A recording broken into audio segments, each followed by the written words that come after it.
Hey guys, VetteBlazer here, and today we're talking about the Close Quarters expansion pack for Battlefield 3. So Close Quarters is the latest in a long list of expansion packs for Battlefield. Back to Karkin's been out for a while now. Close Quarters about a couple weeks. And I've been playing Close Quarters quite a bit. I actually just unlocked all the additional weapons that come along with the expansion pack, and some of them are pretty cool. I'll talk about those later on. But there are a few more expansion packs scheduled for release later this year, like Armored Kill and Aftermath, and at least one more scheduled for next year. So anyway, with Close Quarters, you get 4 new maps and a couple of new game modes, including Conquest, Domination, and Gunmaster. The new maps, Operation 9 to 5, Zeba Tower, Scrap Metal, and Donya Fortress, are all relatively smaller maps than what you're used to in Battlefield, and they're really designed for close quarters combat and a much faster gameplay. Here we have some Conquest Domination gameplay on Operation 9 to 5. This map's basically a big office complex. It's pretty cool. It's got a underground garage that goes from one side of the map to the other, and there's a couple of different levels within the office. A lot of glass and a lot of stuff to smash up. And Conquest Domination is similar to regular Conquest maps. Basically, you just need to sit on a capture point till it becomes friendly. The difference in Conquest Domination is that you do not use the capture points as a spawn point. So you have the option of spawning on your teammates or a random place on the map, but you'll need to maintain the spawn points because your team will bleed tickets if the enemy team has more points than you do. One of the things they expanded on in Close Quarters is the amount of destruction that you can do to the environment, where you may be used to running behind a wall for protection. That doesn't always work here. For instance, right here I'm ducking around a corner, but as you can see, it's easy enough to get shot through the walls here. So you really need to keep running. Really is no safe place to be. I really like these Close Quarters maps. Visually, they're amazing. There's a lot of really cool visuals, lighting effects, the interactivity of the maps. It's really exciting to play. But you do need some pretty decent hardware to run these maps. I mean, everything's interactive, and you just need to really have some decent gear to run things in a decent quality and high frame rate.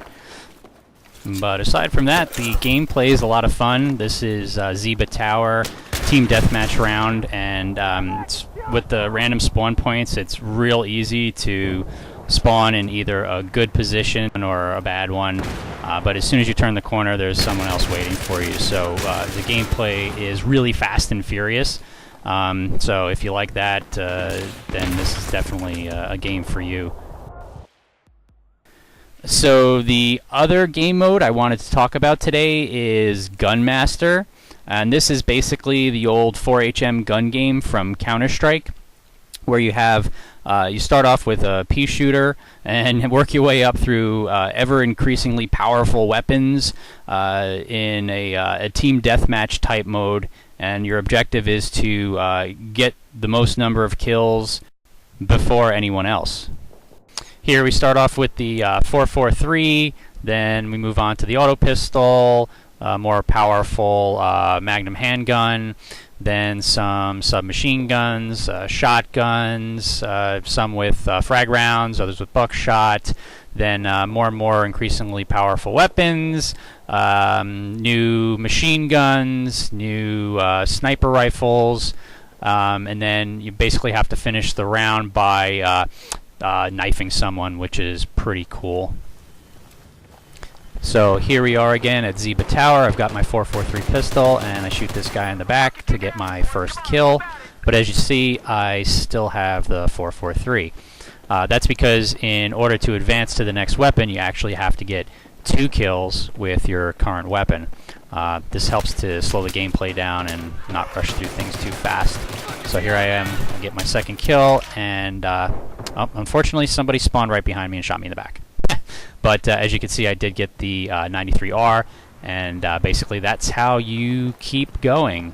Just getting 2 kills per weapon. There's about 16 or 17 of them, and there's a very convenient little bar at the bottom of your screen which shows you your position, where you are at through the progression, as well as the positions of the other people. And after you get killed, you can then see where you're at and where the other folks are as well. So, as all good close quarters maps, there's a lot of destructible things on Zebra Tower. You can shoot out the windows, televisions, glass vases on the shelf, these really cool light globes where it shoots sparks all over the place. So, again, very interactive maps and a lot of really cool visuals here. Zebra Tower is a pretty cool map. It's basically a big circle. There's a large courtyard in the center, and then you have multiple levels within the building itself, ringing the courtyard. So a lot of points you can actually see the courtyard from the interior of the buildings, and it's kind of dangerous to be in the courtyard. So you try not to hang out there too long, because you will get shot at some point. So jumping ahead in the match a little bit here, we can see that people are progressing further and further along by the indicator at the bottom of the screen. And this is actually, where I'm at right now is the balcony overlooking the courtyard. And this is actually a really great vantage point because you can see not only the courtyard, but also inside the building. So this is actually pretty good. You'll find that a lot of people who play this map will fight for this position because you can rack up some kills up here, especially with some of the more powerful weapons.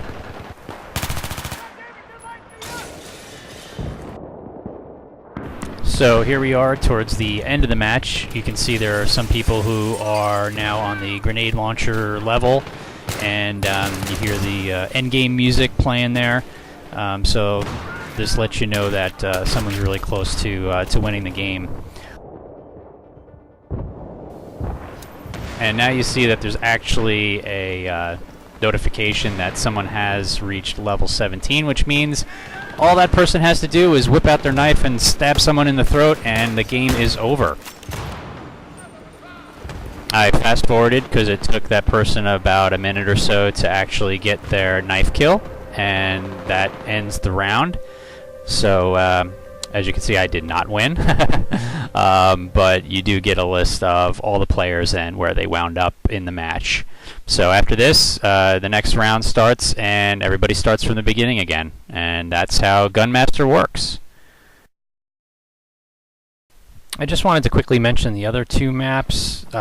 Donya Fortress, which is this one here, is a big palace, basically, where there are just a ton of little rooms and hallways and all kinds of little places where people can hide.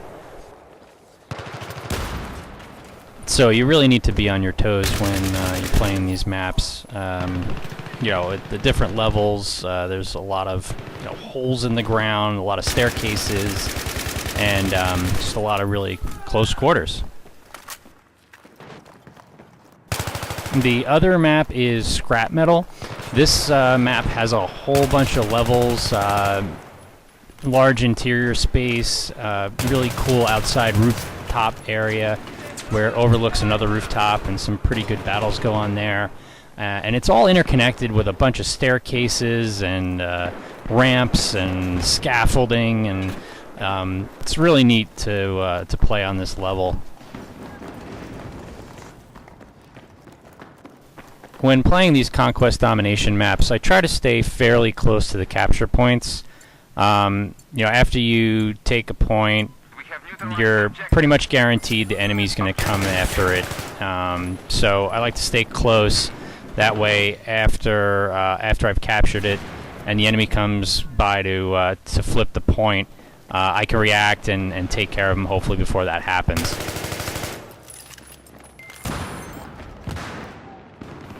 So I was going to do a review of the weapons in this video, but due to the length so far, I think I'm just going to put those into part 2. So if you're interested in some of the things I have to say about the weapons in close quarters, go ahead and check out part 2. Until then, this is VetteBlazer saying be good and keep on fragging.